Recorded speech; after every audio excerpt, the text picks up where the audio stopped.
Hi everybody, welcome to our fourth episode of Eye of the Storm. I'm your host Kagirii and my co-host is Vipey. Hi. Today our episode will be discussing macro strategies and Here's the Storm. Basically, taking camps, soaking, pushing, controlling the entire map.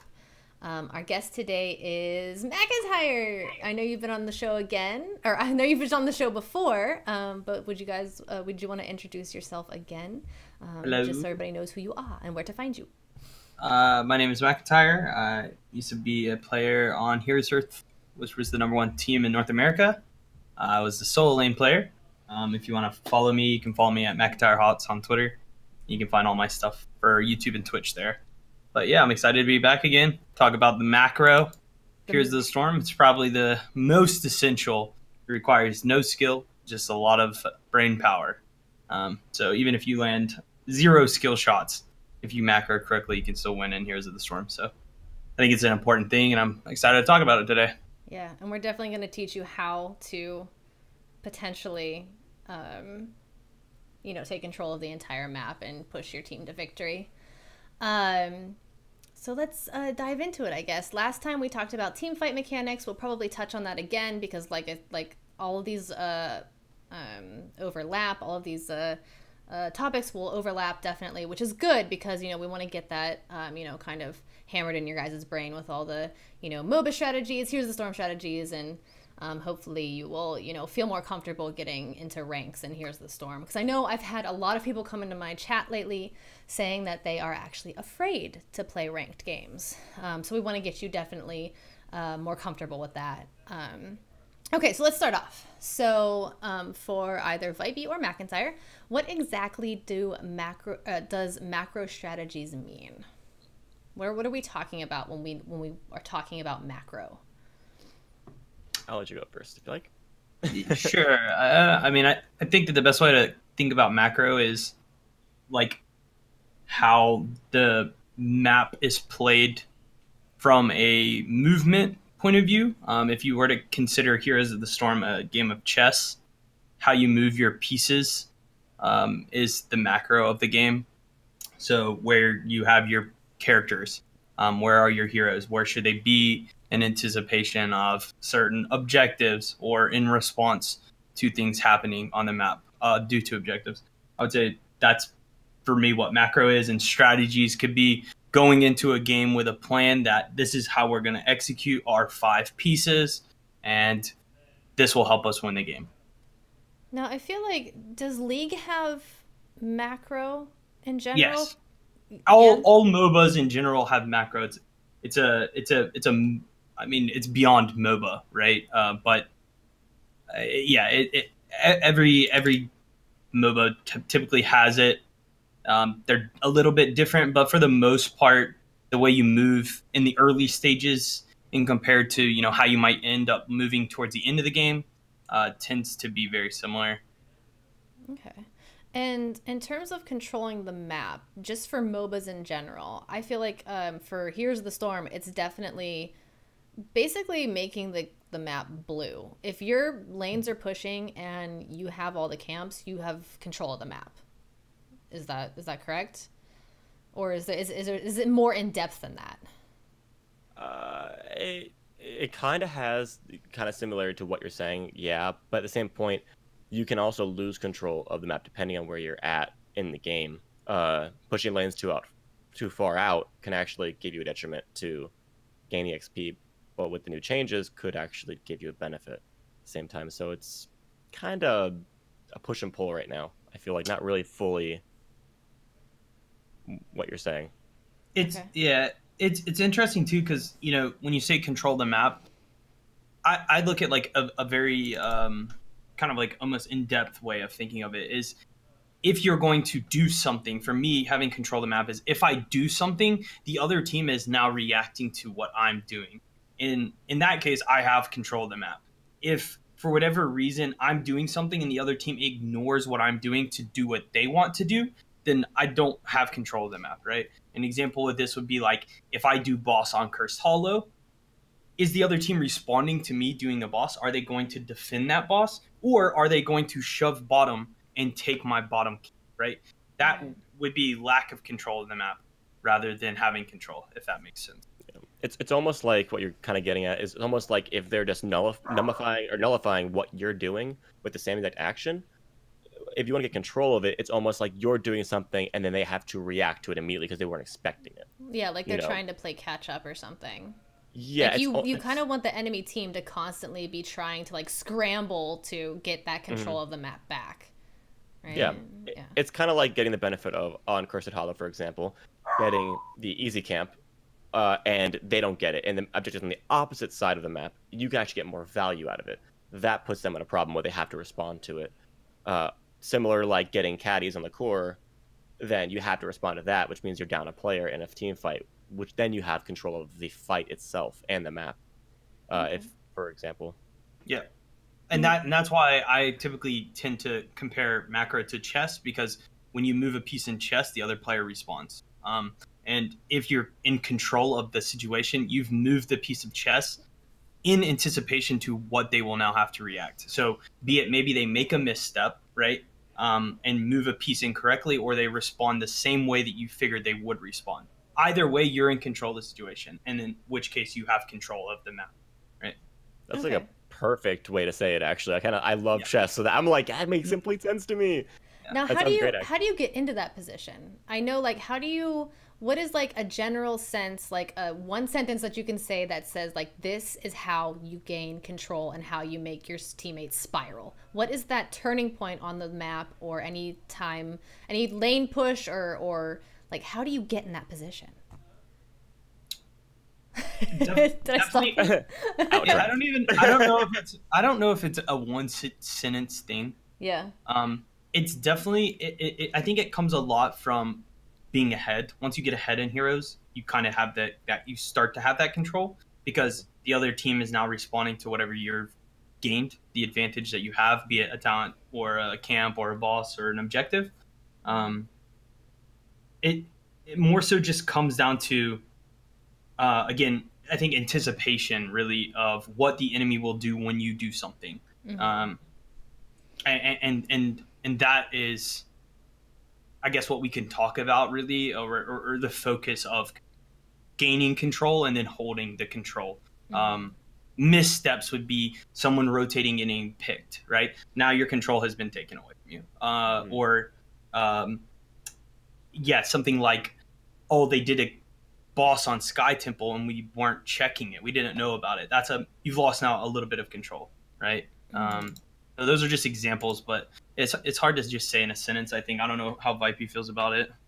No, I agree with you. It's more of like, it's more minor things that can happen in a game that will throw you out of position. There's just so many things that can pile onto it and it kind of steamrolls. It's also a point like I said before, if you go and either you can respond to the camp that they've gotten or the boss they've gotten, or completely go into and get the boss itself and take care of the boss or the objective. It's a push and pull. It's absolutely whatever you actually need to choose. And most of the time, if someone takes a boss, it's because they know they're not going to win the team fight or the objective fight. So they'll go and do that. But if for whatever reason they decide to just forget the boss and take that fight up there, it might gain more by getting the objective and then handling the boss, because the fight would be a quick, easy one. And the enemy team can't either push with the objective if they get the objective, because they have to respond to the boss. Exactly. So it's like staying a step ahead of the enemy team. Yep. Okay, so let's talk about, early game. Usually, we've talked about this before, all 5 mid brawl for however long. When is it the best time to break off during that mid brawl and go soak? Usually I do it when I see the minions spawn. But I know a lot of people, or I've witnessed a lot of people stay in mid and just brawl. So I don't know exactly what the best strategy is there. I guess it's more situational. But what do you guys think? It depends. Go ahead, Vipey, and then exactly. It's kind of like, to me, like, you think of it like if I'm playing Dahaka or a global, or the enemy team has one, they can stay there longer and get the value out of it and try and get a pick. More so in the mid fight, for me, I'm not looking for a pick. It's more just I'm getting the information, seeing what's going on and what the deal is and who's going where, because you can kind of tell, and then separate and go the opposite way But like I said, for me, when I do see that wave hitting, if I see someone else soaking up there, I try and respond as quickly as possible, especially now. Yeah, I would say that soak is super important. And one thing that I always look at the situation, especially if you're the solo and you maybe have a 4-man that's defending an objective, how long can they defend it? If you push the wave, will the other team respond to that soak? And then like the last point is, will the soak win you the objective? So in some cases, let's say you're at 12-12, but you're very close to 13. If you get that wave of soak while your team stalls, you'll now have the 13-12. The other team has the ability to, oh shoot, now we need to rotate and get that soak too. But that few seconds, that window, that's when you get your capitalization. That's when you gain that control, right? That's when we now have the advantage. So it really comes down to that. Opposite point of that, they're about to hit 13. We're at level 12. We need to now push as hard as possible in their favor. I need to rotate. I need to be there. We need to get the kill now. You need to be quicker about that because they're about to hit 13. And if they do, you're disadvantaged. And now you might need to concede or take the 12-13, right? These are the two, I would say, rotational-based guidelines that are very basic, but I think if you live by these, you'll have success. There are obviously the floaters of just, what about 11-11? What if they're going to hit 12? Well, in that case, it's not as important. Can your team stall without you there? It really comes down to, like I was saying before, there's so many broad decisions and thoughts that have to go into if you should or shouldn't. But I'd say generally that first rule that I talked about is most important when it comes to things like that. Yeah. I've had a lot of games recently, just very recently, like the past 2 weeks, where if we have just spiraled. Like I had like an 8-game losing streak. We were constantly trying to catch up in XP. Nothing was working. At that point, I kind of felt like there was no comeback mechanics just because like of that whole 8-game losing streak and like the fact that we were constantly down. Nobody wanted to push. Nobody wanted to soak. Everybody just wanted to team fight. So I'm hoping this episode will really help people realize the importance of, talent tiers and how you have to actually, be at the same talent tier. I mean, there are instances, I guess, where you get lucky and win a team fight a talent tier down, but, that doesn't Sometimes happen. you have to. Sometimes you have to. Yes, I mean, it's something that you don't want to have to do, but it's sometimes something you have to do. Yeah. Sometimes the pick will make a difference in team fight. If they're like 13-12, you get a pick, that automatically makes an even fight for the most part, or they won't even take it.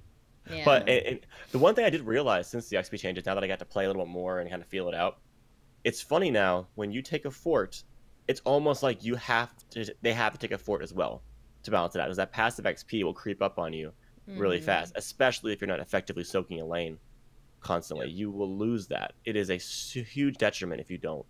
It's insane, actually. Towers mean nothing, absolutely nothing, but getting that fort, that passive XP, will make a huge difference now. So, and same with the camps too. We talked about I think that like the episode I was on, and this was right when the patch had hit.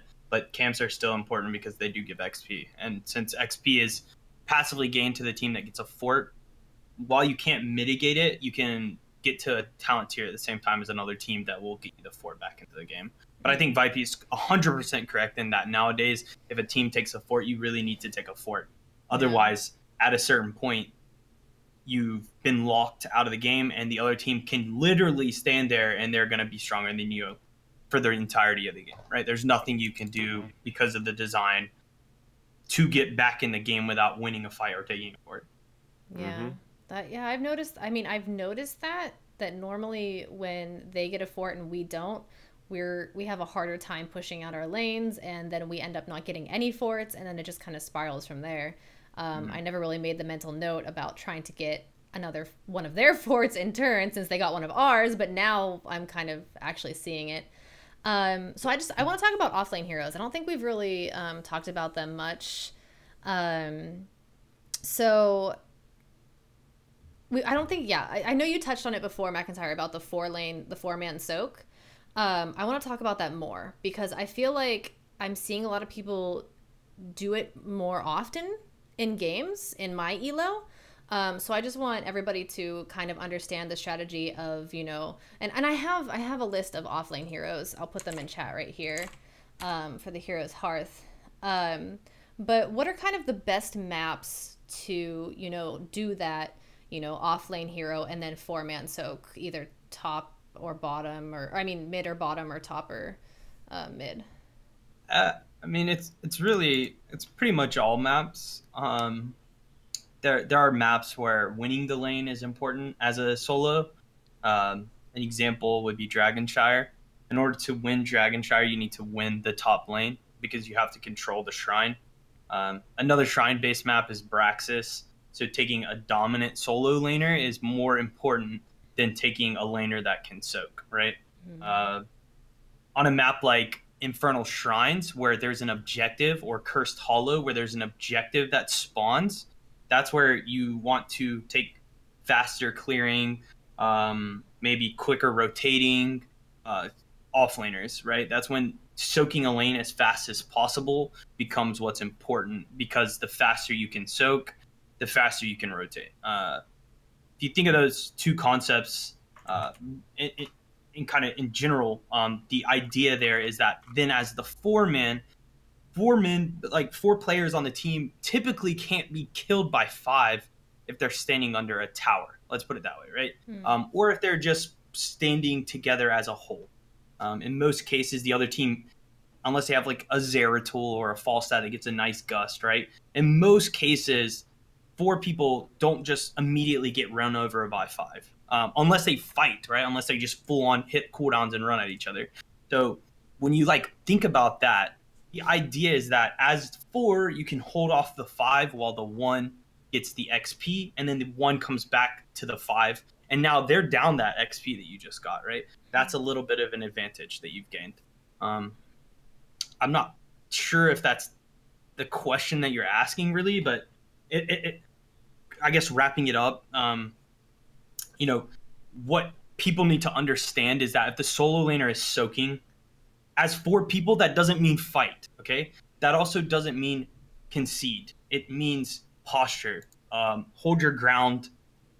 Maybe they make a mistake. Maybe you get a pick. The times when you're as a solo laner and then your team gets a kill and you're like, how the hell did they do that? They probably just punished the other team for rotating incorrectly, or maybe your ETC hit a good slide, right? You can do that as 4 people. You don't need that 5th player there to do that. And that's what you really want to try to do as a 4-man when your solo is soaking.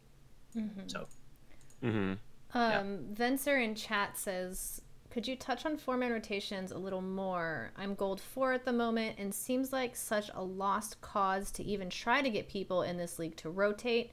This is a very old concept that is always talked about, but I have yet to get a group that understands how it's done.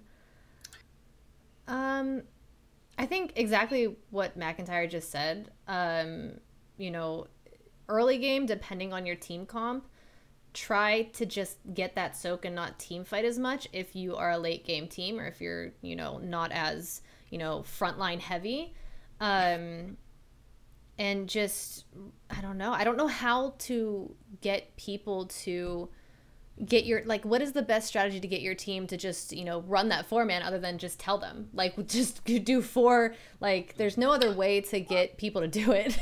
It's such a, yeah, go ahead, Vipey. It's so difficult to kind of get that. If you're not in a group or a team that's to understand or work with you, it's kind of hard to get them to do that. Mm-hmm. The best thing is that if you yourself can pick a hero that can rotate, because in reality, if you're on Braxis, if you're playing Genji on Braxis and you're in the 4-man bot and there's a solo top, you keep watching that top lane, you keep seeing advantages. Eventually, at some point, fighting over that beacon, the enemy or your solo is going to actually kind of beat themselves down to a pulp to hold that point. You can rotate any quicker than anybody else on the map.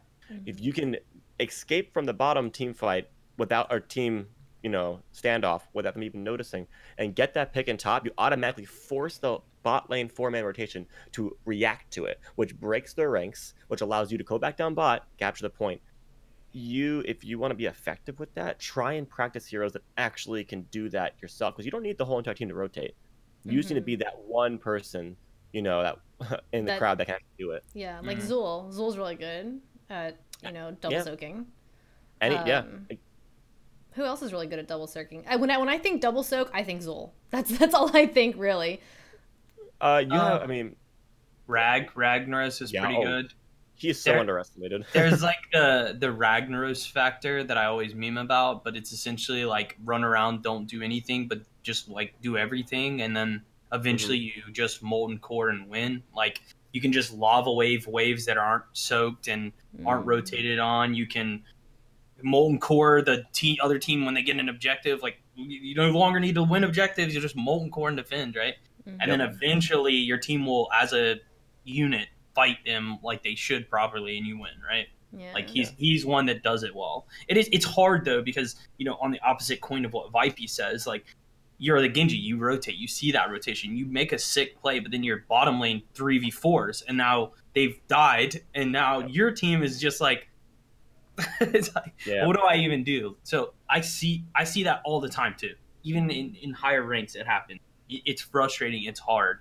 I think the thing that I would focus on as a player, and the thing that I've focused on myself, is what did I do right, and just trust. You just have to trust. I had a video that I just made like 2 days ago where there was a medic, and I was like, I'm just going to trust the medic. If this medic messes up, then I'm dead. But if she plays correctly, exactly. I was like, if she plays correctly, this is going to be an insane play. And she played well, and we made a sick play, and we won. So it's like, you can't anticipate it, that it won't happen. You have to just hope that it will. And at that point, you've done the best that you can. There's really no way or reason to feel bad about it. So no, I agree with you. Yeah, there is that sense of hurting kittens. Yes, kind of. What Venser said in the chat. Here's the Storm, you guys have to remember, is a team-oriented XP gaining game. Like, you gain XP as a team. You don't have individual XP. So I know I've heard a lot out there in the community, following your teammates versus, you know, doing what you think is right. I've heard positive for doing what you think is right, and I've heard positive for, you know, following your teammates. There's that kind of like fight towards like, this is the right thing to do, this is not the right thing to do, you know. But I have found more often than not in my elo that if I follow my teammates, or if I soak and do what I think is best early game, and then if I see my teammates fighting and I come and join them, more often than not we will win that game. But that's just my view. That's just my experience. No, I agree with you on that. I always say, every time I get to say this, do what your team wants to do. If you're the one person out of 5 that is just being a stubborn person and walking away, you're that one person that could have made the difference in the fight. Yeah, you mentally might know it's the completely wrong call and it's a terrible idea taking the camp right when objective comes or whatever, but they're going to do it. They're going to do it. Do it with them, get it done quicker, and you know, work with them, because working against somebody, going against the tread's not always going to work. Yeah. You know. And like McIntyre said, I was like, as a Maiev player, you have to blindly trust people, because you can't do as much without people following up what you're trying to do. And sometimes you have to just trust that they're gonna hopefully come through with something that's actually gonna do the right. Or you can set them as a bait, and you can actively know that they're going to do something, and you can react in a positive net. Like, you have a Rainer that just continues to step at the other team and die, and like, I just don't get it, dude. Why are you doing this? And you know the other team's gonna 3-man gank it every single time. Maybe you rotate and take a bottom fort because Rainer's running it down top, right? Maybe you stand in the bush and get ready for them to try to kill him. Like, there are ways to react to people that are doing things that are, you know, unnatural or seem off.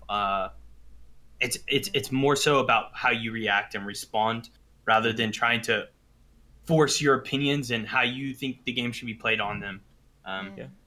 Especially if you're just looking to win. I think that's the most important thing.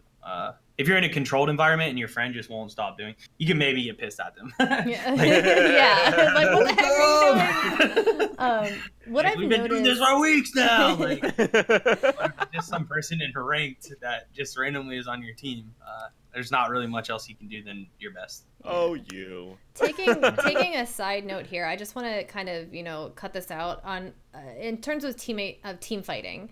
I know we were talking about this last episode, but what I've noticed the past 2 weeks from that episode is a lot of my teammates sometimes will kind of disperse their damage over different heroes in the team fight. What I've noticed is that if I ping a player, an enemy team player, people will automatically go after that player. So if you're in a team fight and you want this person, this enemy team, enemy hero dead, ping that hero, and everybody will all of a sudden, like I even you know, put little tick marks, counted it. Like everybody literally goes after that hero if you ping them. Shiny. Yeah, it's shiny. Like, oh my god, okay, we're gonna go after that hero. Because more often than not, if I don't do that, everybody focuses their damage on all different heroes, and you don't get the best, you know, outcome. You lose the team fight. So that's just a little trick that, you know, use the pings, but not too often. But use a ping if you want someone dead. It's like last week we talked about the pings, and if you use them in moderation, they're taken seriously. Yeah. If you use them in accession, they're muted. Yeah. You know. Oh yeah. And KJ in chat was asking about, you know, team fights when your team's taking a 9 to 10. I always try to, even though it's common knowledge, I always alt tap the levels just to give them that, hey, we're not equal tiers. Give them the incentive that, hey, we know something's not leveling out. Some people, you would be completely surprised, do not look at the levels and realize that they are at 10 now.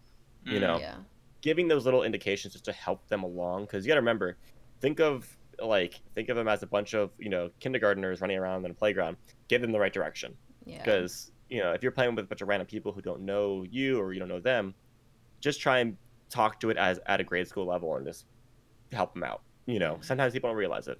I remember when I first started playing HOTS, I could not grab the concept of talent tiers. I always forgot. Always, without fail. And then, like, I don't know what clicked, but all of a sudden I just kept looking. I just always forgot about talent tiers. So I can understand on the other end that frustration, because you're like, crap, I just forgot. I don't remember. So, okay, so let's jump on track, back on track. I'm sorry, I know I went on the tangent there. So let's talk a little bit more about giving up objective to soak if you're down in level, and when that benefits you the most. Let's talk about, what map do I want to talk about? I want to say Cursed Hollow is probably the best example. There's some other maps like Dragonshire. I don't know. Let's talk about Cursed Hollow. There's 3 opportunities to grab a tribute, right? Obviously, you're not going to go for the first tribute if you're down in soak, right? You're going to soak. So it depends. It depends. Okay. Are you down a talent tier or are you down experience? Let's say you're just down in regular XP. You're not down a talent tier. So, okay, so this is deep. We're going a little bit deeper than the. Let's go deep. So, yeah. Okay. Whoops. Yeah. Just keep talking.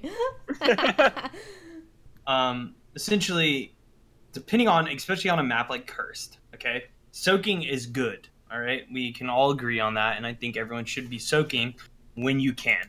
If you're a mid lane and you rotate bottom because your team's doing some cool, you know, dancing with the other team, and you want to be a part of it, and in doing so, you've now given up an entire mid lane. You are not a part of this dancing. I don't want you to dance with me. I want you to stay away from me and go back to the middle lane.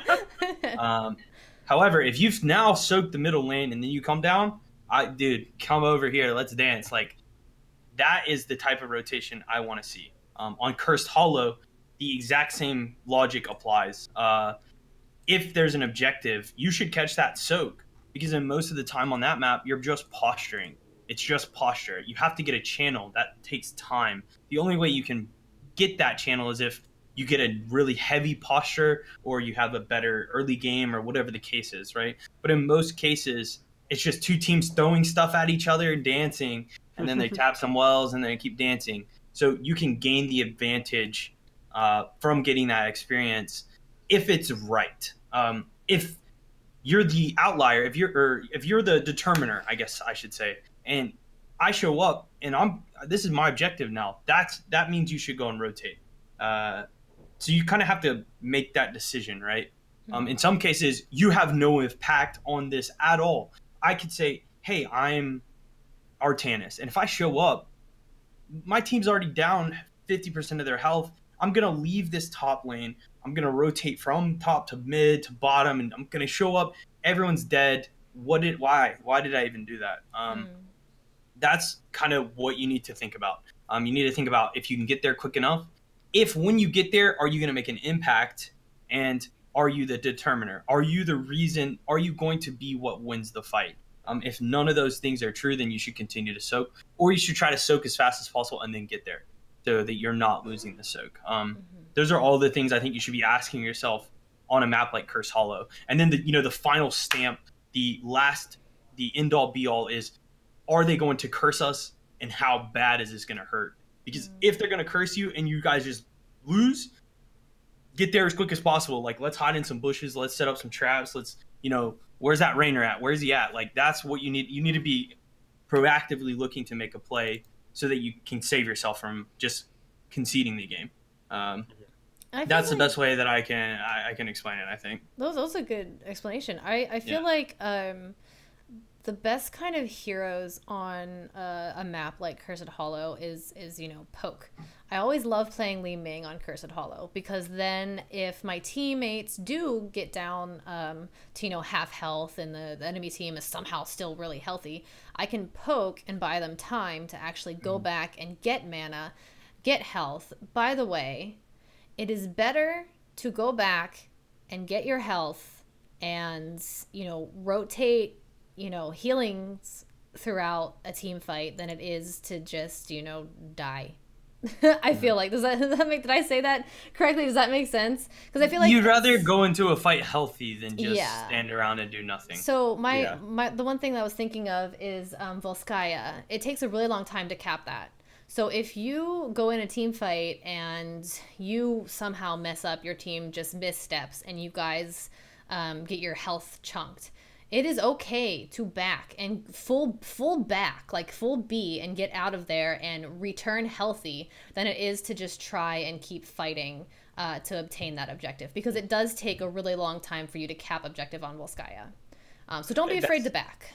Yeah, that's a good point too on Volskaya, because a lot of people will win the fight on the objective, and like you said, it's a long channel time to capture that. Most people will just stand around. They'll have one person soaking, and 3 people will stand on the point for some reason, and they'll be unhealthy. What they don't realize is that depending on what point in the game it is, the enemy team's gonna come back completely with shiny new shoes, and they're gonna kick your butt. Because if you have time, one person can hold it, go back, get full health, because guaranteed that enemy team's gonna come back completely healthy with a juice bar and beat your ass overall. Yeah. It's also safe to say that on the other side of that, if you're really unhealthy and you are concerned about your kill death ratio, it's okay to sacrifice yourself if you're gonna win an objective. Way to think of that is let's say I'm Blaze, I'm at 10% health, but I see that Rainer step into my team. Rainer's pumping damage into my team. He's kind of the reason that the other team is winning. If I can Blaze charge him and put an oil down just enough that my team kills him, but I die, in that case, I've now made the situation a winning situation, even though I've traded 1 for 1. So that's a kind of a harder thing, I guess, to assess in the motion when it's happening, and if I trade myself for this person, are we going to be able to win this fight? But it is something that you can think about when you're in a situation, because I don't know. I know for me personally as a solo laner, I've died a lot, and it's okay, because I'm dying for a reason. I'm sacrificing myself for more than just a 1 for 1, right? I think that it is important to think about that. So don't slide out as ETC if you're 10% health every time. I see that so much. The other enemy team's dying, and the ETC is I'm at 5 health, fuck this, dude, and slides out, or W's, knocks people away. It's and you're like, are you serious? Like, you just W'd them away from us. Now we can't kill anybody, but you know, it's like that. Do not do that. Do not be that person. Like, just give yourself up. Let you realize that you dying doesn't mean that you're a bad player. Like, I feel like, so I said this, I think it was last episode. I said the act of dying is not bad, but being dead is really bad. So if you are going to be dead, you might as well get a kill. And if you're going to be dead, you might as well, if you know what Max said, if you know you're going to get a kill, but you have to die, that's okay. You have to, before you leap in, know that you're going to get that kill and know that you're going to benefit your team. Because, like I said, being dead is not good. So, even if you're on Leoric, just I know it's his trait, but don't just constantly die. Make it for a good cause. Gotta get value. It's kind of like playing Uther. Like, I mean, Uther in 2019, but playing Uther is you know, if you have no mana and you're close to, you're a good meat shield. So get them to focus you, give them the target, and your trait will actually get a lot of value. You know, that's a good point. I mean, he is very tanky.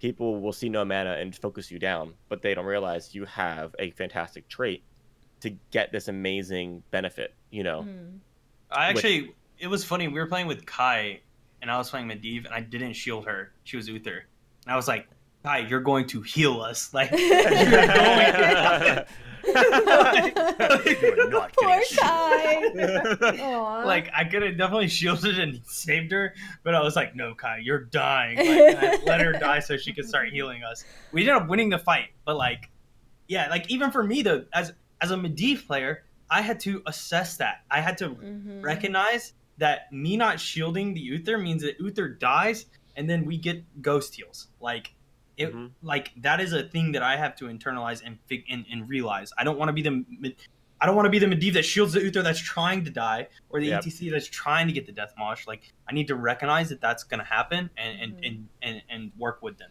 right? So I would say in order to get, you know, control of the map and, you know, the macro down, know exactly what your team is capable of, know exactly what your enemy team is capable of, know what your team is not capable of. I forget where I was going with this. I feel like this always happens to me every episode. I go on a tangent and then I just completely think of like puppies or something, and then I forget what I was going to talk about. I mean, puppies are cute. So, I mean, puppies are cute, but puppies are cute. So. Oh yeah, map. Always look at the map. I probably look at the mini map more than the actual game itself. Wait, that's the new feature that they added? Vipey, no. I love it. It's the best new mechanic in the UI. It's great. My gosh. I honestly, I think we're going to talk about this from now on every single episode, how important that mini map is. If you can see the enemy team, it is okay to take that camp. If you can't see them and you are pushed really far out in your lane, get out of there, because they are probably coming for you. If you cannot see them on the map, then you should not be anywhere near their side of the map. I'm just saying. Yeah. It's like I said last time, I use that mini map like I'm driving my car and that's my rearview mirror. Like, you literally, I look at it when I'm driving so much to keep an eye on what's going on around me. I'm watching that mini map. I am playing an 8-pixel game. You know, like just watching it, because it keeps you aware of what's going on and it gives you so much information that is so valuable to your actual gameplay. It is essential. It should just be in the middle of the screen, to be honest. But like, it really is, you know. And it actually, what I can get whenever I stream, for some reason at one point I was blocking my mini map. I think my physical body was blocking it, and I have viewers actually go, "Oh my god, I can't see the map," and I'm like, you know what? That's awesome that you actually are watching the stream and watching the map too. But that really gives you that high, you know, alertness to what's going on. It's fantastic. I think that's a big key in you know, getting that macro down, because if you know where they are, you can easily just sneak anything. Okay, let's talk about what are the best times to get camps. I know we've gone over this and we've touched the subject before in previous episodes, but I want these episodes to overlap so this information gets out there and gets, you know, people's gears grinding. So, what are the best times to get maps? Go. Either Damn. one of you. I know you can go for days on this. I'll let you. I mean, there's not really. It's okay. So the best way for me to explain this is there's like a few ways to get a camp. Okay, you can have a hero that takes camps, just really strong at taking camps, and they'll solo camps. Examples would be like Sonya, Mathiel, Rhaegar, Greymane. Artanis. In most cases, yeah, Artanis. In most cases, all characters can solo an easy camp, and I say easy, those are the ogres.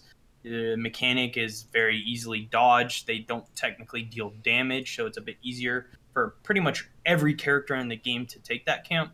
The hard camp, the heroes that I just talked about are a bit better at doing that. So you can have the first type of strategy where you have a character that just does camps. That's their job while people are soaking. You can do the kind of group camping, which is what I prefer personally, which is where you shove out a wave and then you take 3 of those 4 people or 2 of those 3 people, and then you go and do a camp together. You see this a lot on like Sky Temple, for example. Maybe the tank and a range and the support will push mid together, and then the tank and the range will do the camp, or the support and the range will do the camp, and the tank will play vision so you don't get rotated on. I think that's probably the most safe and the most traditional way to get a camp. I would say, and it's the safest too, because if you're Greymane and you're doing hard camp and one person shows up, you probably just gave them a free camp, to be honest. So you're kind of hoping and hedging your bets that they're not going to show up, and you get more value that way, right? When to take a camp, that's a whole nother question. I mean, you really could take camps off of cooldown if you want for experience. You can take camps to push with. You can take camps to push another wave. If you want to take a camp on Dragonshire, for example, you take a hard camp top. A lot of the time that relieves pressure for you to get shrine control because they have to defend. So during that window of 10 seconds, maybe, you have a chance to get a Dragon Knight. The other would be if you get the siege camp bottom. Those ogres push, and during that window, maybe you can heavily emphasize ganking top or fighting them bottom, right? Because they're going to be down there to defend it. Really, there's so much to talk about with camps. I would say generally, though, you do want to get them as frequently as possible.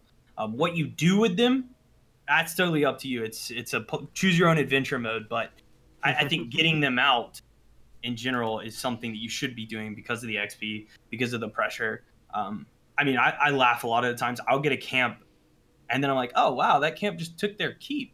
And it's like, sweet. Yeah. Like, I didn't have the intention of it. I just didn't have anything else to do. The waves were kind of pushed up. You know, it was unsafe to soak. So I was like, I'll just get this camp.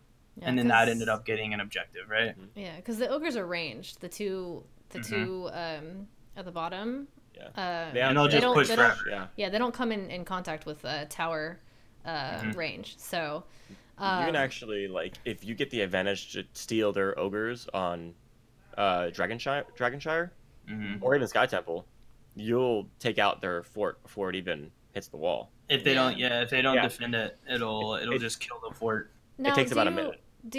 Normally when I take a camp, say I'm solo laning as Artanis, normally when I take the camp, I make sure my lane is pushed out first, so I'm not missing any soak. So that might be a good time to take a camp. Right before objective, as long as you have, the time to do it. Lately, I've been noticing that, which is really good, is that if we know we are not going to win the Immortal and it's going the opposite direction of our Shaman, we will get that camp instead of, if we're like if there's only 2 of us up, we'll get that camp to have it counter push. The Immortals go in the other lane. So you can have it, like we said in the beginning of the episode, have it counter push if the other team gets the objective. If you know the enemy team is going to win the objective, you can get camps to make up for that. That way they have to answer to that and can't fully push with the objective. So it really is like chess. That diverts back to control the map, right? If you were to lose control of the map, what can you do to gain control back? And camps are typically some form of action at which you have a response. So if the other team gets an immortal, and you take the camp that pushes the opposite lane, if they commit all their players to the lane that pushing, that camp will get some sort of value, right? So it's not just a net negative. I even know there's times in games where you feel like you're winning, but you're like, man, I legitimately have to back and defend this camp, or I'm going to lose keep. And everything that we've just achieved, the objective, the boss, whatever, and we're pushing, and everyone's happy, and we feel the dopamine, and like, this is so exciting, you know, like we're winning. But then like reality, that hard camp is pushing bottom keep, and we're netting a negative here. We're going to get their gate and some damage on the keep, and they're getting a keep even though no one's down there. Like there are ways that you can manipulate the map to regain control. And that's what we talked about before. And this is a great example of that. Camps are one of those pieces that get you out. I want to talk about really something super quick that I heard you say. You said something about going and doing camps as the solo. Yeah. I was mindful. I was just thinking that in my head. Don't worry, I was on the same page. Here's me right here when she said that. I was like, please no. Like, okay, so it's good if you've gained the experience, but recognize that if you've gained the experience and you do the camp, you really want to get that camp out before the next wave of experience is now hitting. So one thing that I see a lot is Artanis clears the wave. He then goes to camp. He starts smacking the camp, and wow, he is working on camp. But then the minions just start killing each other. And now the enemy thrall has pushed your lane in. He's on the wave still. He's not. And now you're missing wave. You could miss the entirety wave. You've already missed minions, and you've gotten the camp. So be mindful. And what I do is I usually just ping or just let the team do it, especially as a solo laner. Either you get help to get quick, or you just let someone else do it and get it for you. Normally, never want to leave your position for it. You never really want to lose soak for camp. Normally, I get the 2 towers first before I get the camp. Like, I'll push it out. I'll wait and get the 2 towers, or like, because they don't run out of ammo anymore. That's what I used to do. But now, like, I make sure that the 2, towers are completely down before I could even solo the camp in like a top lane or bottom lane or whatever. But the one thing about it is that even now, so with the changes, doing that isn't gonna really do too much for you, because if you have a Blaze or a Thrall or someone who has a heavy wave clear for a wave, you might get the wave, but as soon as you leave, they'll clear your wave and they'll push into you, get your 2 towers, you lose the XP, which is the important part, and then you're out of luck. If you haven't noticed, a lot of times when you're on Cursed Hollow, people will say, hey, I'm gonna grab the easy camp, can someone cover me bot lane? You don't have to push the lane, you just have to be physically bodied there to soak the lane. That's true. And 9 out of 10 times as a solo, you really shouldn't be getting the camps unless you don't have anybody to jungle for you. I mean, like, there are heroes that can finish the camps instantly. Like, I mean, really quick, Artanis is a good hero for it because of his amateur opponent. Surprisingly, Maiev is a fantastic camper if you are going Memento at level 1. She does great with it. Heroes that can do camps quickly without people before the enemy team even realizes you're gone. Because even if you have 3 lanes filled with heroes in them, if they see that one hero missing, they're gonna go, oh, that person's doing the camp by themselves. And then, like Max said earlier, they'll invade you with 2 people and you give them a free camp. Regardless if they get any advantage from it, they set up the XP, and then now you're out of a camp and they're a nuisance to you. You need to clear them again. So how much XP do you get from getting camps? How much does that weigh on your XP? Do you know? I think it scales for sure, but I don't know the base. Probably like a couple minions, I would assume. Okay. Yeah.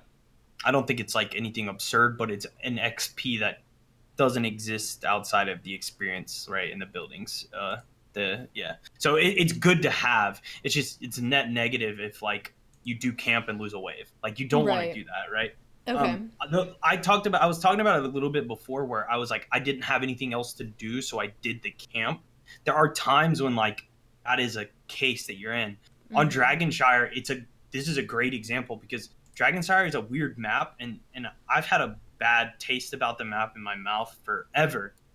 Whereas when you take top for it, you like never are top anymore. Like, as a solo laner, if I take their top for it, or if I lose my top for it, don't want to be top anymore for some reason. Like because of that. Because I'm unsafe to soak, right? Yeah. I no longer have a retreat point from the shrine. Also, if I push up to soak, they're gonna hard collapse into me. They're gonna start playing heavily into me. And in that case, like that's when you do a camp, right? Braxis is another kind of example of that. Let's say we've taken their fort and the soak is kind of where their fort is. Then you can solo a camp as a solo laner. That's fine because there's nothing really else for you to do. I think in those windows it's good to do a camp. But like if you can soak and be present somewhere, or you have a job, you need to be filling that job, not doing the camp. Is it because of the bridge up top? The bridge is usually top lane, right? On Dragon? Yeah. I think it more so has to do with the way the map's designed. There is an easy way for the enemy team to get around to behind you without your team even realizing it. Yeah. There is it's just a really difficult lane. I've become not too fond of Dragonshire lately, as of late. Yeah, I don't know. It just I seem to lose my most games on Dragonshire. It's a hard map. It's a raw map. There's not the objective isn't very powerful. It's difficult to get. Yeah. There's not a lot of fighting in reality because you don't need to fight. Like you get very minor gains, and they happen like. Yeah, I mean, I agree. It's a map that you just kind of who's gonna mess up first. Like that's literally the map. Yeah. That's why like globals have always been I think a thing on the map because they allow for a little bit of like player placement punishment. Even if it's the global fighting into someone that's fighting. Yeah, I agree. I agree with you. And what Vipey said is that map when you lose forts. People can get behind you super easily because of the design of the map. So it's like you don't ever know if they're there or not. I don't ever remember hating it though. When Heroes of the Storm first came out, it was my favorite map. But lately, I just haven't. It just I can kind of feel that it just came to a point more when there's more heroes that can lane better than others. And the meta, for me at least, I feel like the meta that people want to play don't mold that map like they used to. Well, there's a big thing. The big thing is the tower ammunition. When the tower ammunition was introduced, that's when Dragonshire became kind of what it is now. But before that, you would just shove in waves, and then like wave 1 on Dragonshire, I remember if you didn't counter push wave 1 on Dragonshire, you just had no tower ammo on the very first push. Like top lane was the same way. If you didn't defend that correctly, like you could just eat up all the ammunition on the first push, right? That was why Zagara was such a hassle on that map. I mean, she still kind of is, but before it was like she'd Roach Link, she'd Hydra, and then your top tower's out of ammo. And as a solo laner, you're just like screwed at that point. Like, I think when they introduced the tower ammunition, the way that Dragon is played now is just it's not as healthy as like Towers of Doom, where you get the shrines, you win the game. It feels like more like Panic now, like you said, like whoever misses up first, that's. And there's not as much of a chess feel to Dragonshire. It's much more of just a brute force map. It's whereas almost like errors are punished incredibly more than other maps. It's almost like there's no fear on that map at all. People will invade your easy camps. People will invade your bruisers and invade your siege camp. They'll just go for it. They just don't, because there's no, number one, the vision on that map is so minuscule. There's so many bushes. Fog brushes, Yeah, it's just insane. It's one of those maps at this point, and it used to be one of my favorites as well. It still kind of is, but it's weird, compared to the other vehicle, Valskya's, which you get it and it's like, oh, shit, like, your core's down. And you're like, what? When did that happen? It's a powerful one. And it's not like you need to balance a cup on your head and balance a hat on your foot and rub your tummy. Like that's Dragonshire. Like in order for you to win the objective, all of these things need to happen, right? It's like whereas Volskaya, you just need to be this is me. I am the robot, right? It's almost like when you like put a quarter or in a machine, you hit the gumball, but the gumball gets stuck. It's kind of like, oh great, like I did all this stuff, and then I get this little ruddy dragon toy that's like, oh, doesn't do anything. Sorry, especially now. Yeah. Yes, especially now, like the towers don't mean anything. Getting towers with the Dragon Knight, whoop de doo. What does it all mean, Basil? Like it doesn't do anything. I think it needs to be different. But sorry, Dragonshire, you are that map now. you are the weakest link. Seriously. Okay, so we've talked about how good controlling the map is. I want to talk about the downsides of controlling the map. We touched on this earlier in the episode, during the episode, of when your lanes are just pushed out way too far and you literally have nothing to do. My example is on Tomb of the Spider Queen. Because what is your objective? Your main objective is to get gems, is to get spider butts. And if your lanes are pushed out way too far, that is problematic late game. So how do you deal with that? Like, what's the best way to deal with that? Like, say like they have what's that? I say you do camps. Camps. Yeah. Typically camps, five manning. Like, think of it this way. So this is going back to controlling the map. If we 5-man an objective, or let's just say a fort, how do you respond, right? If you respond with a 4v5, we have that window to punish, right? We might not be able to get gems, but we might be able to get all 5 of you to come to the lane that we're in.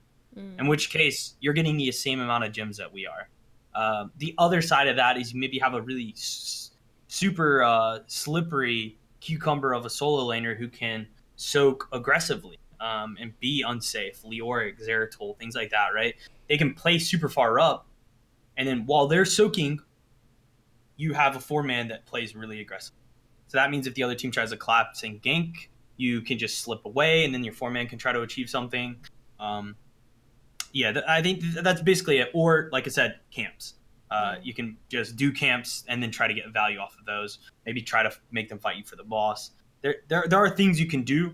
The last thing you really want to do, though, is gravitate towards an unsafe soak. I think it is something that a lot of players do, and I think they get punished for it, because if the other team really aggressively rotates into you, they get the pick, they get the turn in. Let's talk about control of map, because you no longer have it, right? Like it's gone at that point. That's how you lose control. You don't lose control by 5-man grouping and shoving it down. Yeah. I mean, for me, Tomb of the Spider Queen is one of those like trick maps. It's all about trickery in my mind. Like, there's so many times where you can get an advantage by literally putting 4 people in one bush and forcing them to check the turn in, and then they lose someone. Finding someone, like Max said, that will just completely throw you off. Trick them to thinking you're going. Obviously, they're in a C go for boss. Bait them into it. You're just sitting there waiting. There's a 3-point choke point you can get them in.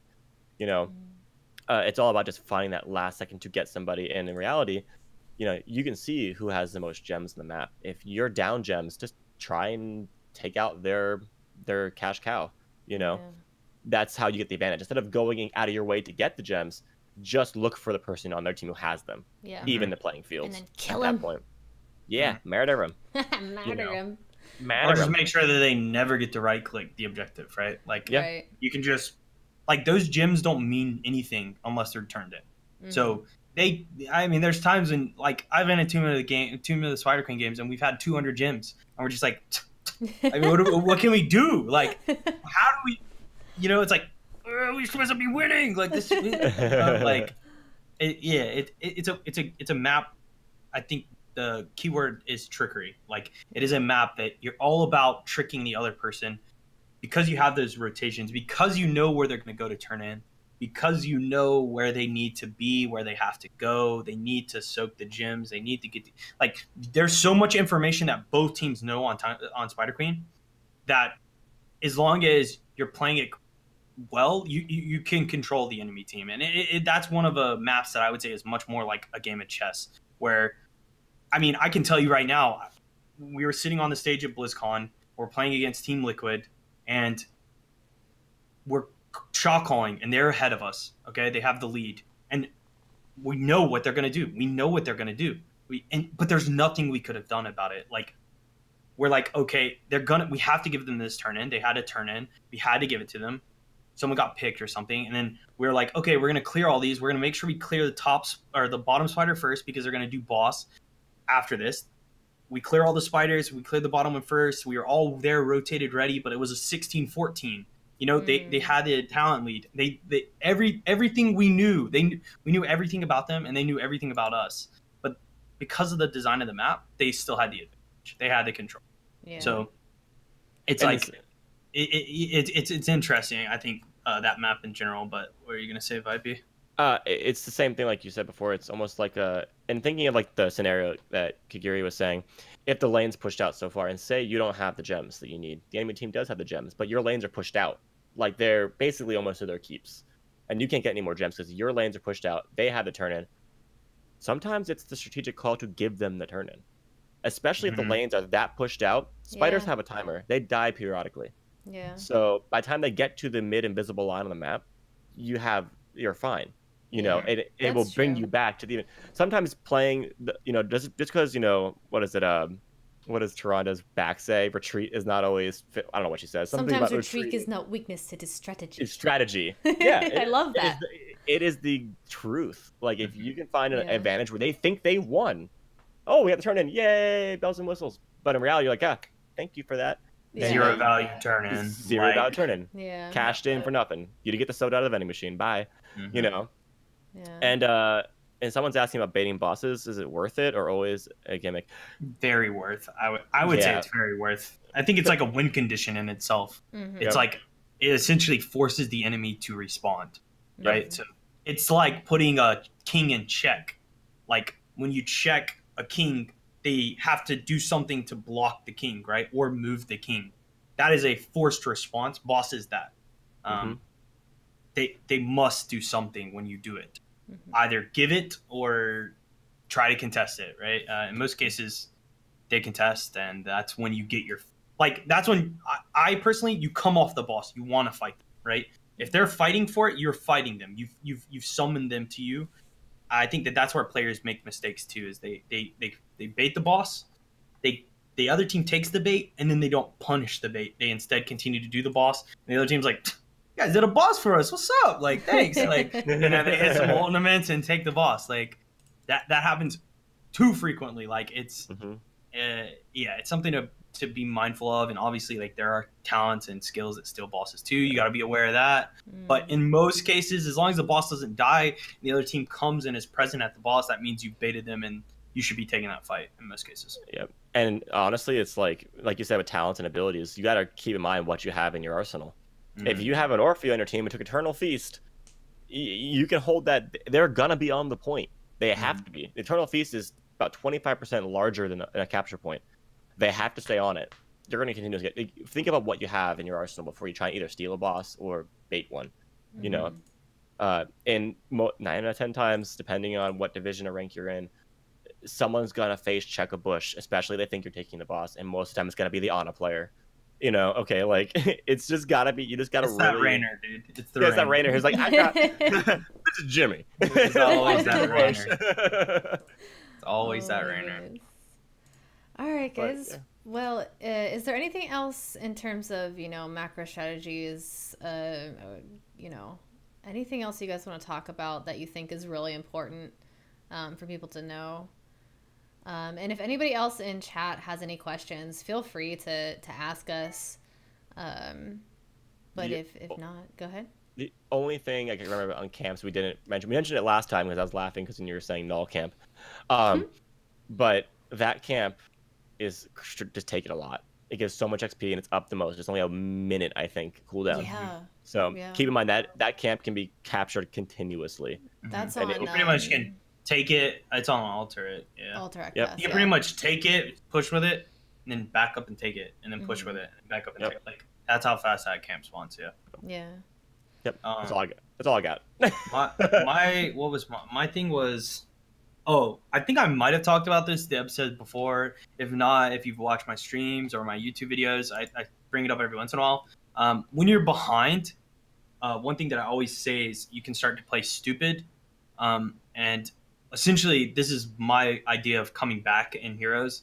So we were just discussing how when the other team is ahead, they know what I'm going to do, right? And they're forcing me to do something in expectation that I'm going to do it. But what happens if I'm just stupid about it? What happens if I do the absolute literal opposite of what they assumed that I would do? and how do they now react, right? It's a way for me to counter control what they're doing. And it's worked a lot. It's like, hey, they're so far ahead. If we just do something that we shouldn't, like randomly, let's just show up at their hard camp as 5 people, like maybe that will send them for a loop and somebody will make a mistake and that'll get us back in, right? So I would say that for me, my biggest comeback advice is to start playing dumb. Start doing what they shouldn't expect you to do. Stand in a bush for 40 seconds and wait for the Ana. Wait for the Rainer. Like, it sounds really dumb. It sounds like, what are you talking about? You just literally spent an hour telling me that I need to soak and I can't do camps and why should I be here and what should I, you know? And now you're telling me just stand in it. But like when your back's to the wall, you have to think about what do you do to get yourself out, and doing what the other team wants you to do is not that. It is not. In the few cases where you're the player who's better than them and you make the outplay, you might be able to come back. But when you're at it, you know, at a very equal level with your opponent, it's almost impossible when you get really that far behind. So it takes something incredibly dire or drastic in order for their flow, their gain. That's why people say it's easier to shot call when you're ahead than when you're behind, because you know what they're going to do and you're doing what you're doing, right? So if you can kind of put a wrench in their plan and do something that they have zero expectation of, in some cases that'll be able to bring yourself or your team back when you pretty much there's no hope left. So that's a good strategy. Someone in chat, I think they're asking this as a joke, but it's actually what you call freezing, right, McIntyre? Letting the other player push into your gate so they can't get XP. But he says it's acceptable to dance or B-step. No BM, please. I mean, no BM. if you're trying to really like crunch your numbers, technically this goes to exactly what I just said, playing stupid. I mean, in reality, there are times when I've done stupid stuff to have people like try to kill me or something, and then meanwhile I have like people hiding in the brush waiting for it, right? Yeah. So there is that, like, you can bait that. I think what the person in chat is suggesting is like, do I want to prod the other person to get irritated with me so that they might make a mistake? Gotcha. In which case, I think it's okay if you're into winning. Sure, I don't think that I've ever B-stepped or danced on someone in a tournament or a competitive game, but I have done things that are annoying, and I've intentionally done that to be annoying, so that the other person then has to show their discipline.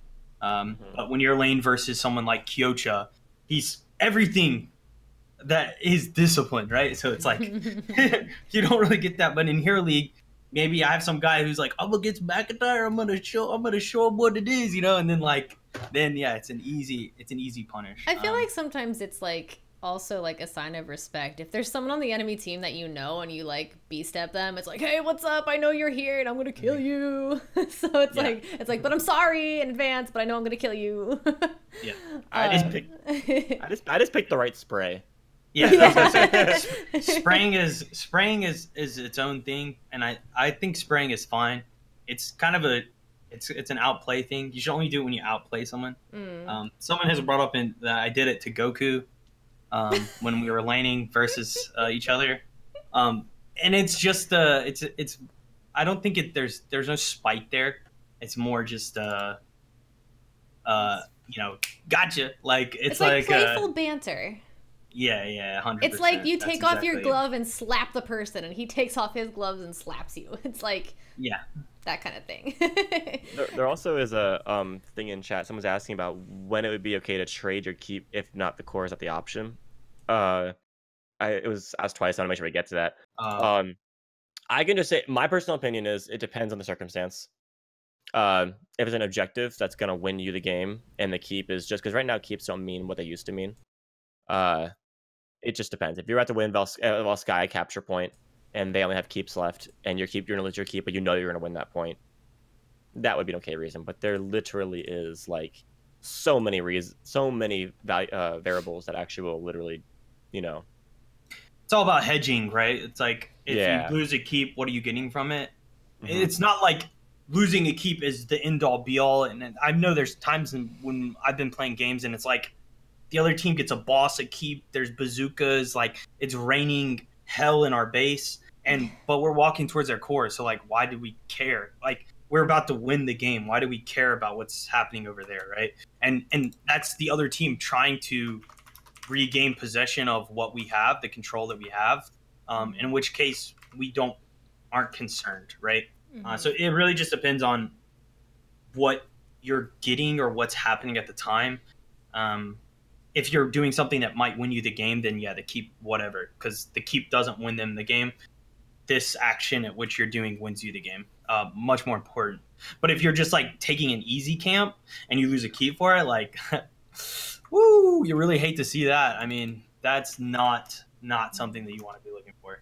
So, were we just talking about Crozen's force question? When is the best time to bait a boss? Okay. No. Oh, we didn't touch on that one yet? COT. We haven't touched on the boss force, but that's okay. We can. Yeah, I'll kind of bring it up here really quick. Essentially, the best time to bait a boss is when you don't have anything to do. So, just like Kagirii was saying earlier, let's say the bottom lane's pushed out and there's nothing. Like if I were to soak that, I'm pretty unsafe to do that, right? And my team's 16 and the other team's level 14. They have a ton of gems and we don't have any. You can do a boss on Tomb of the Spider Queen and they're gonna, that's a bad suggestion because they could just turn in there. So let's say they don't have any gems and you don't have any. You have all the gems, they don't have any. So if you get that boss, you're gonna get the turn in. You got a hard camp pushing mid. Like there's easy's pushing bottom somehow. I don't know how. And the other team has to come to the boss, right? Like this is not good. Then they're coming now. Like you now have their attention. Otherwise, without that action, they're just gonna chill in their base and wait until you push, right? It just kind of, you want to use it when you're at advantage or you're at a posture. If you're at a stalemate, essentially, it breaks a stalemate. It forces some action to happen. So if it's level 13 and you're like, dude, let's do the boss. We definitely see all 5 of them there. Let's do it. Like, no, please stop. Like, retreat, hit the V button. If you guys don't know, it's V. Just spam it as hard as humanly possible on the screen. You do not want to take the 5v5 because that is a 6v5 if the boss is hitting your team, right? You really only want to do it in an advantage state or at a state at which you want to force the enemy team to fight you. I hope that answers the question. Okay. So if anybody else doesn't have any questions, I think that's going to be it for us today. Thank you for joining us, McIntyre, again. I hope everybody got, something out of this episode. It was a lot to take in, but I hope you feel much safer going into ranks after Eye of the Storm, after listening to Eye of the Storm episodes. And McIntyre, why don't you tell us about yourself again, where we can find you, your Heroes Hearth page, and all that jazz? So as a closure, a little insert on the rank thing too. Just know that you feel dread because you've inexperienced in it, and you don't have experience with an experience, right? Which causes dread. The only way to cure that is by experiencing it. While ranked might feel horrible at first, you can only break that feeling by experiencing what it feels like to play ranked. So just maybe do it with friends or, play just kind of loose. Play your favorite character, play loose, play whatever you want. It's a good way to get into it. But as far as following me, you can check me out on Twitter at McIntyre Hods. I am uploading a YouTube series called Do This, Not That. It's an A to Z series that is focused on every character in the game. We're currently at Arthas. The Arthas episode was very fun. It'll teach you, if you start from the beginning and you continue to watch through it, it will teach you basically everything you need to know about Heroes of the Storm, in my opinion. And the cool part about it that I think I've kind of figured out is that I'm explaining more than just the characters. I'm explaining what's happening around me as I play the characters, so you can learn things about other characters, how to counterplay, how to react, how to respond. from one character's point of view and apply it to any character's point of view, right? No, are you playing against AI or are you playing like an actual game? So I'm playing ranked, like Okay. master, grandmaster, So it's team like league or whatever. So it's in real time. Gotcha. Yeah, Vipey's awesome. in an episode on the enemy team, sadly. Oh no! I cry every time. I send him a sad face. He beats me. I'm kidding. But I'm gonna beat up circles around you next time I see you. It's a very cool series. And I think again, if you start from the beginning and you end at the end, you should, without a doubt, become a better Heroes of the Storm player. I've tried to make the videos pretty good, but that's at McIntyre HOTS YouTube, but you can also find that from my Twitter, and I do stream at McIntyre LOL and McIntyre HeroesHearth.com. So that's it for me. And Vipey, can you give us your socials, please? You can find me here bi-weekly, or you can find me on twitch.tv/Vipey, Vipey. And you also can find me on Instagram and Twitter, Vipey_. And yeah. Thank you very much. And you can also follow all of our casters, players, and partners on Heroes Hearth website at heroeshearth.com and twitch.tv/HeroesHearth. And you can catch Eye of the Storm bi-weekly on Thursday nights at 7 p.m. PST here on the Heroes Hearth Twitch. And if you miss any episodes, we have you covered on the YouTube and iTunes, which will be shared probably either tomorrow or the day after this episode ends. So either tomorrow or on Saturday. There you go. And Spotify. I always forget about Spotify. And Spotify. I love Spotify. It's so cool. All right, guys, that's it for us. Thank you so much and have a good night. Bye. Bye.